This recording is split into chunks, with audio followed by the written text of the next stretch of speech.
জাতিসংঘের মানবাধিকার কমিশনের পক্ষ থেকে তথ্য অনুসন্ধানের রিপোর্ট প্রকাশ করা হয়েছে। হাসিনা এখন জাতিসংঘ স্বীকৃত, সারা বিশ্ব স্বীকৃত বিশ্ব খুনি, মানবাধিকার লঙ্ঘনকারী, বিশ্বের ঘৃণিত ফ্যাসিস্ট শাসক।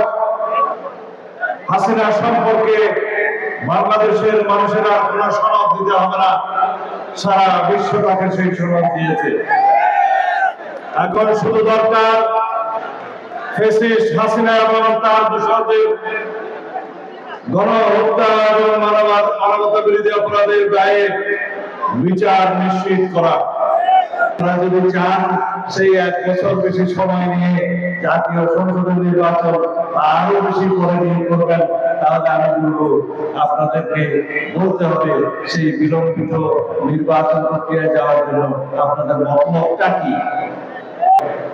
সুতরাং সাংবিধানিক এখতিয়ার, জনগণের চাহিদা, জন আকাঙ্ক্ষা এবং গণতন্ত্রের আকাঙ্ক্ষা, দ্রুত একটি স্থিতিশীল রাজনৈতিক সরকার প্রতিষ্ঠার আকাঙ্ক্ষা হচ্ছে সর্বোচ্চ এবং সর্বাধিক।